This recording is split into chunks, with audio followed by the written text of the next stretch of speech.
dengan mengumbar aurat dia, mengumbar bagian tubuh yang terlarang untuk dilihat orang lain. Memaksa korban, makanya dia sempat depresi, makanya dia sampai bunuh diri karena pemaksaan aborsi yang dilakukan oleh Randy dan keluarganya Randy. Iya.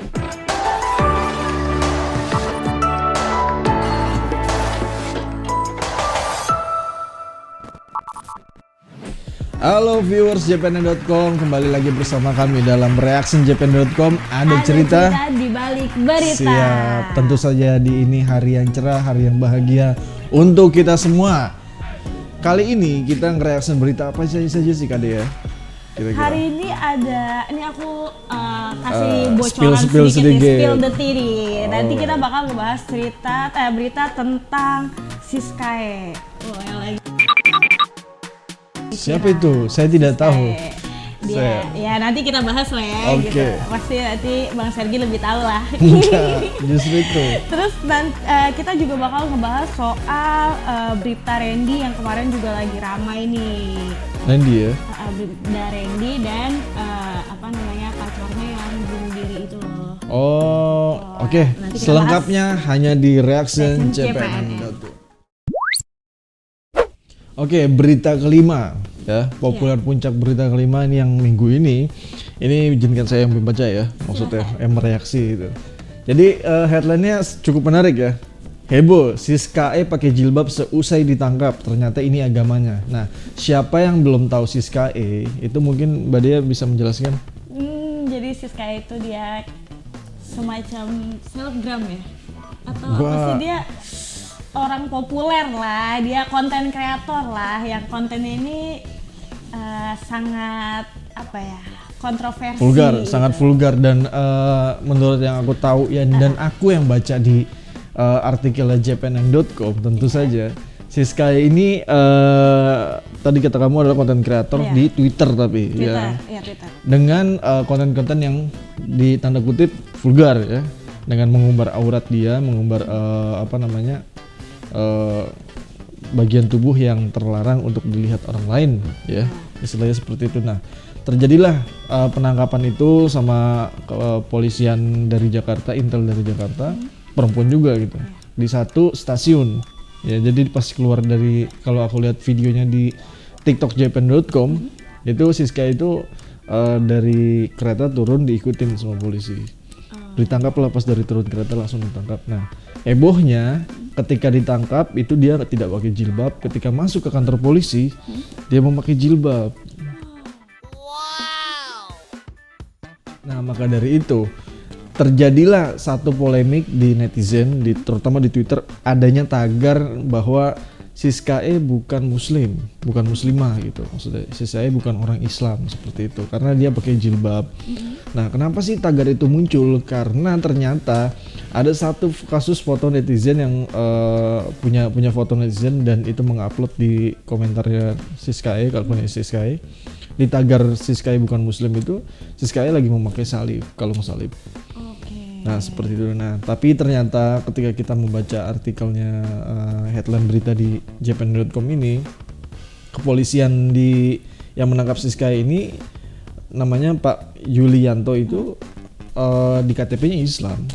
Dia bilang dia 100% Islam karena di KTP-nya Islam gitu. Sudah terkonfirmasi ya? Terkonfirmasi agamanya Siskae itu Islam, tapi di KTP ya. Iya. Aslinya nggak tahu gitu.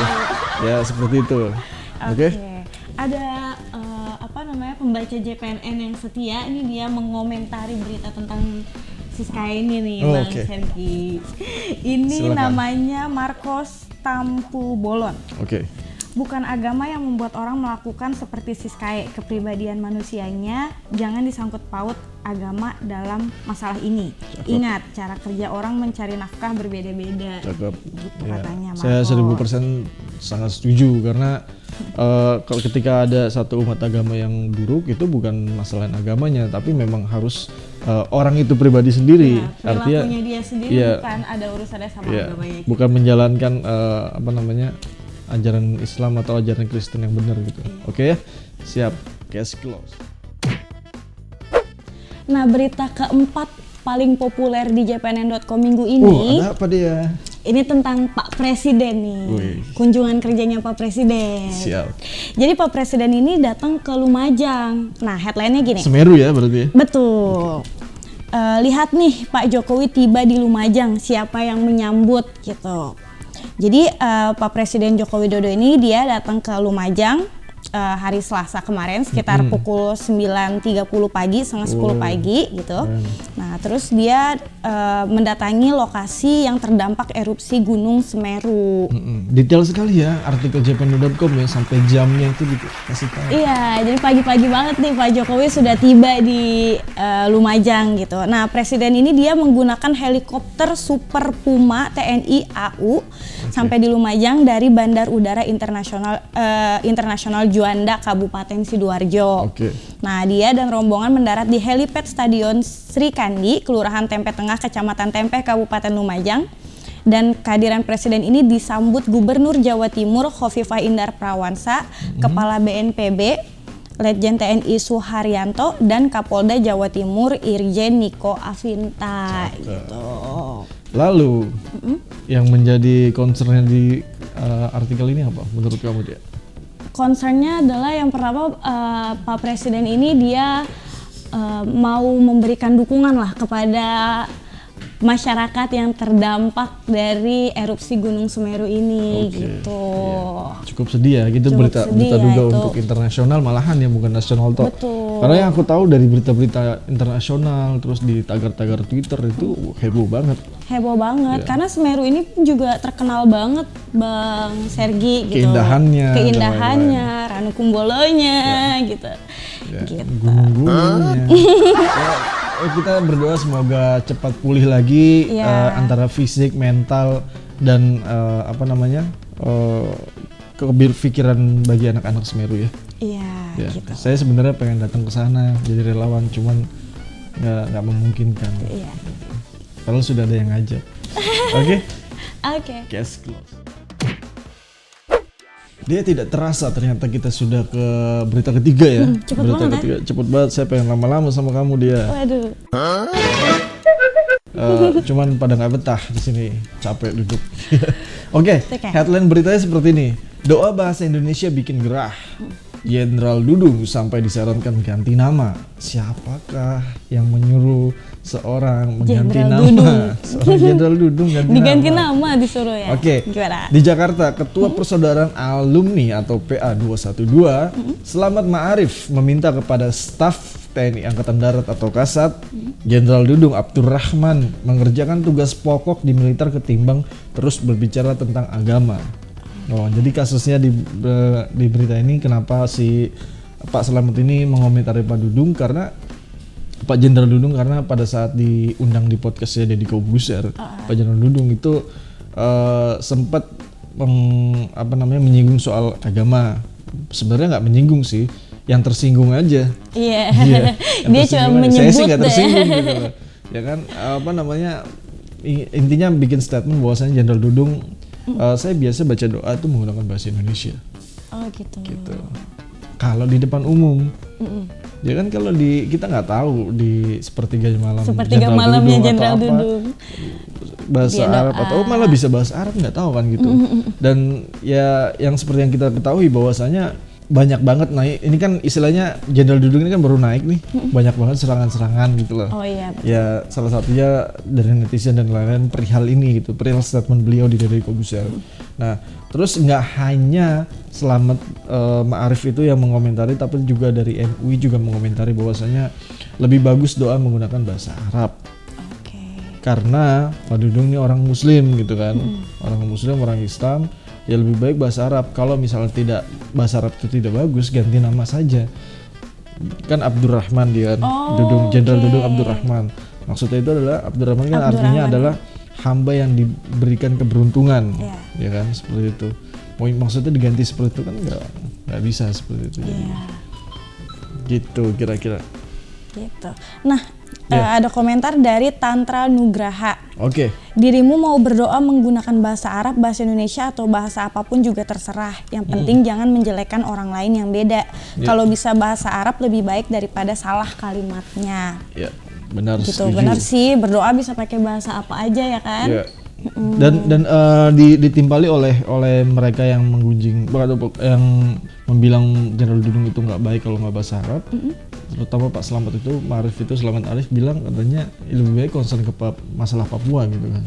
Bagaimana cara TNI memberantas KKB di sana gitu. Menurutku itu kan rahasia negara, nggak perlu dikasih tahu. Iya, gitu. betul. Ya kan?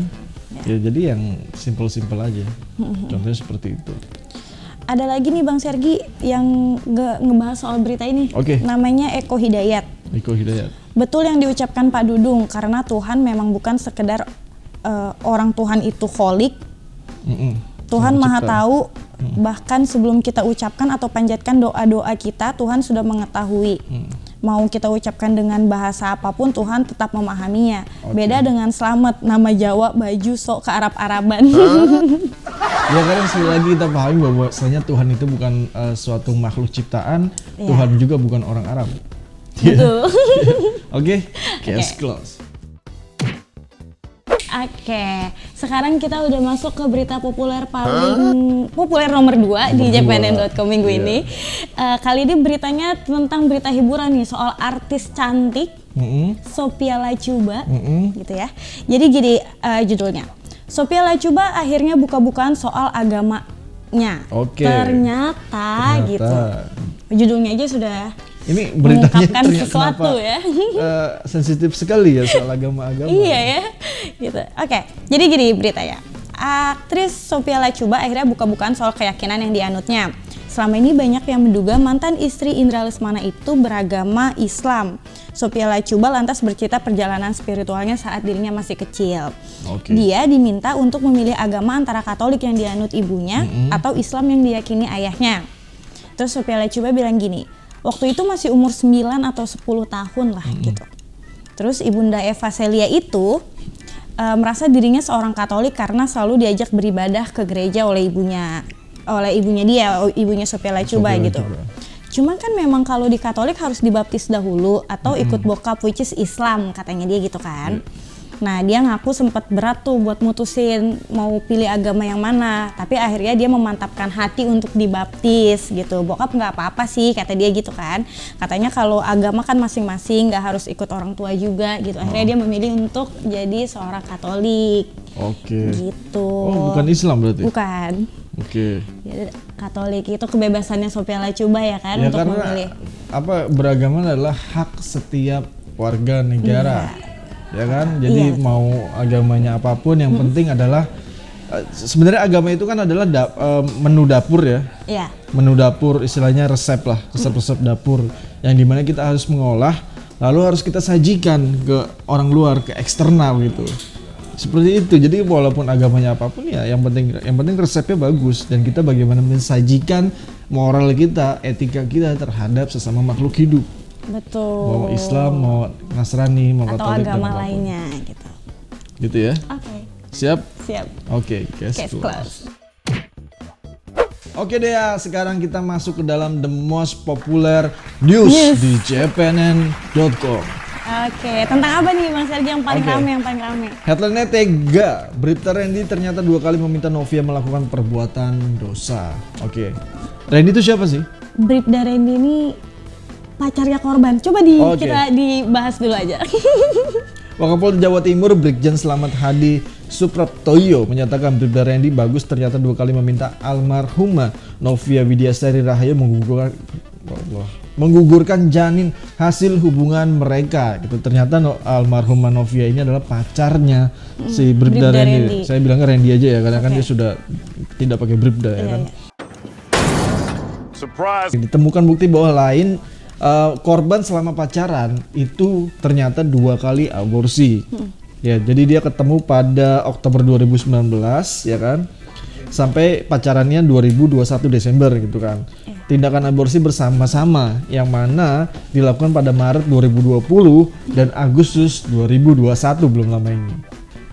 Menurut Samuel tindakan aborsi itu dilakukan saat kandungan Novia berusia mingguan, sedangkan yang di usia kandungan yang kedua setelah usia 4 bulan. Sudah besar juga ya. Sudah besar. Yang menjadi kesalahan adalah si Bribda Randy ini menyupport untuk aborsi seperti itu. Nah, mereka pertama ketemu di bioskop, terus nonton, terus pacaran, ya begitu lagi. Jadilah kejadian seperti itu. Iya. Jadi sebenarnya kasus ini viral banget Bang Sergi. Jadi pacarnya ini, si Randy ini, dia sebenarnya memaksa korban, makanya dia sempat depresi, makanya dia sampai bunuh diri. Itu karena pemaksaan aborsi yang dilakukan oleh Randy dan keluarganya Randy. Iya, bunuh dirinya itu minum racun di makam ayahnya. Di makam ayahnya sendiri. Jadi memang ini tragis banget, dan aku sebagai perempuan ya punya proximity yang lebih gitu, jadi kayak emosional banget sih berita ini sebenarnya. Jangan kan kamu, aku pun pribadi pun sangat-sangat sensitif melihat ini gitu, dan rasa-rasanya belakangan ini tidak ada tempat yang aman untuk perempuan ya. Betul.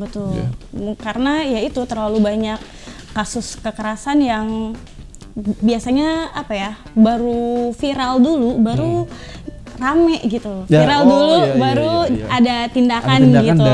Karena sebenarnya ternyata pembiaran itu yang justru bikin perempuan itu nggak aman gitu. Iya, paham. Jadi yang jadi masalah sebenarnya harus perbaikan mental dari moral, etika pribadi sih sebenarnya. Betul. Ya. Kita melihat bahwasanya ya ini nggak ada sama sekali satu kejadian yang tanpa persetujuan dari diri sendiri gitu. Walaupun aku pribadi nggak menyalahkan Novia, karena sudah salah lah kalau misalnya sudah disuruh aborsi dan lain-lain itu. Iya. Apalagi beliau aparat kan. Betul. Oke. Case close. Itu dia 5 berita paling populer di jpnn.com. Kita mana nih favoritnya Bang Sergi? Favoritnya sebenarnya semua favorit. Semuanya favorit ya, semua berita di JPNN itu favoritnya Bang Sergi. Oke, itu dia berita-berita yang kita bahas kali ini. Kita akan ketemu lagi di JPNN Reaction berikutnya minggu depan. Terus support kami terutama dalam program Reaction jpnn.com, subscribe di channel jpnn.com, terus like bila mana ada pesan dan kesan silahkan di komentar ya. Iya, jangan lupa buat follow juga, add juga sosial medianya JPNN. Apa saja, Instagram, Facebook, TikTok, Twitter. Ya kan? Ada lagi satu, Snack Video. Oh iya, benar. Jadi bisa terus update berita-berita terbaru. Follow semua kan? Follow dong. Oke. Saya pamit, gue Sergi. Gue Dea, sampai jumpa minggu depan. Di jpn.com. Ada cerita di balik berita. Bye.